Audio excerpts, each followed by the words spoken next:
Hello everyone, welcome to another showcase on Dark Souls 3 here.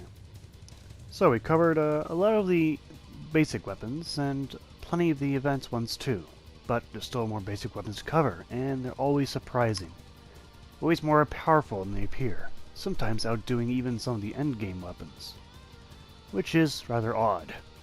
So where can you find another one of these powerful ones? Well, I think if you can find one in the very first area of the game. Now, if you don't start with a longsword from the Knight class, well, the next best thing you can probably quickly grab is the Broadsword.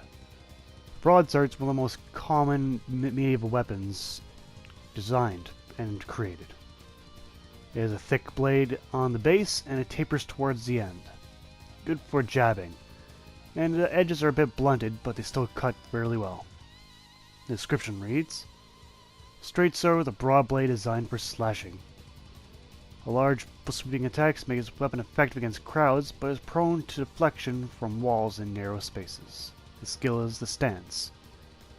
While in stance, use normal attacks to break a foe's guard from below, and a strong attack slash upwards with a forward lunge." Now it's pretty much the same skill stance as many other swords, so nothing special there. But in terms of getting deflected from walls, it's probably one of the better weapons for that. Most other weapons have that problem, and they're usually twice as long. That's usually the problem. Visually, the sword's actually quite, common looking. Nothing too special about it. It looks rather threatening, actually. It looks like a very large knife. How it's designed. It all tapers towards the edge. But surprisingly, the animations don't actually use much jabbing attacks. It's usually just straight slashing, despite it being tapered. Anyway, on the stats here, we can see we got actually a lot of physical for a beginner weapon. It's a lot. Not to mention, the attribute bonus is also quite large. Speaking about that, moving on to bonuses, you get C in strength and D for dexterity. Pretty darn good for a beginner weapon.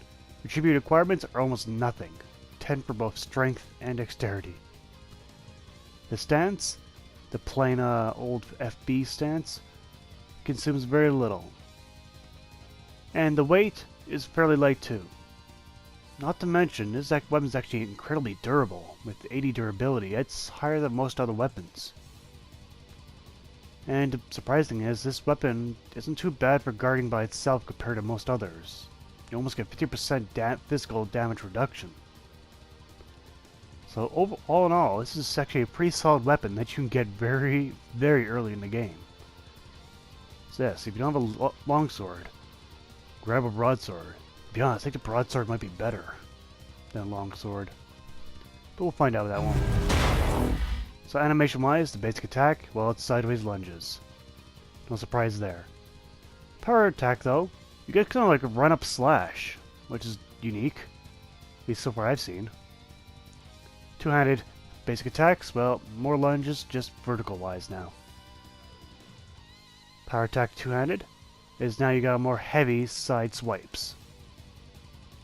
The stance shared with most swords, basic attack, and then the power attack. And the sprint is a sideways swipe quick. Anyway, for the upgrade tree, as we expected, this weapon just takes plain Titanite shards, nothing special about it. We can see that we can at least get roughly between 10 and 12 points per upgrade. Same thing goes for the bonus. We see we can get actually a lot of damage out of this, and that attribute bonus is skyrocketing. That's a lot of bonus. A lot more than you normally get for a C and a D. There we go. None of the bonuses change, but we got a lot of damage out of this. So, how was it doing in the field? Well, we actually have a lot of damage behind this weapon. And we can tell these guys missed me a bit. Coming running right up to me. But man, there's a lot of damage. A lot. For a basic small weapon. It is affected by armor a little bit, but not so heavily that it's nerfed. Ooh, they really missed me. Just look at them, they're coming right up to greet me. Yeah, there we go. Now I'm going to try a backstab on this guy. The idea. But, of course, this guy just never wants to sit still, always having that annoying shield up. Because I don't even try and break anyone's guard with this weapon. It doesn't have the DPS for it. Or the raw strength. Or poise break, I should say.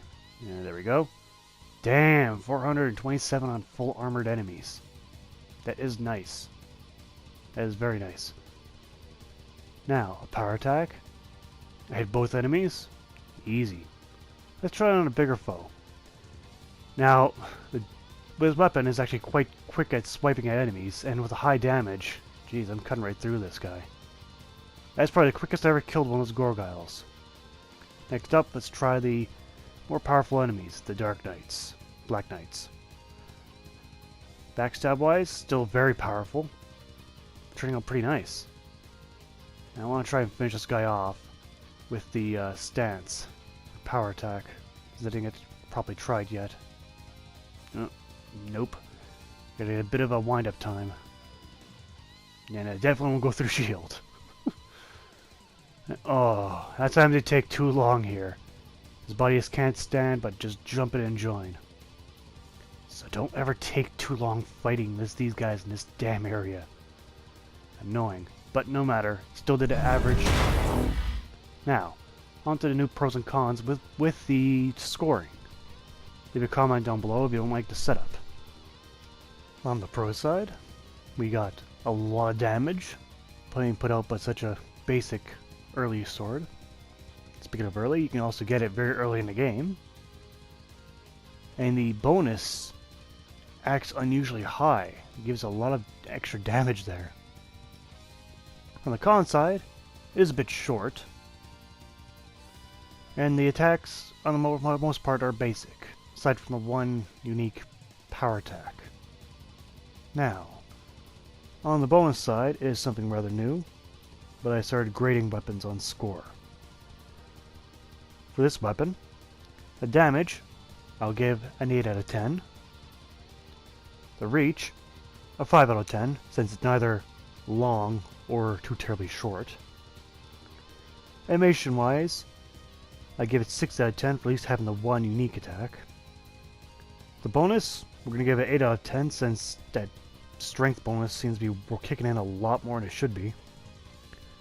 Miscellaneous, we'll give it 7 out of 10 since it's found so early in the game and is that useful. So in total, I give this weapon 36 points out of 50. I'm going to call it exceptional. Plenty good. So, even these early weapons can still surprise us. Like, who would have thought? I can upgrade this thing, not even fully. I could take down, easily, some of the more bigger enemies. I haven't even fused this weapon either. Didn't even fuse it. I don't infuse weapons for the showcase. This weapon could become a lot more powerful. But anyway, that is showcase for today. I thank you for watching again. Take care and see you next time.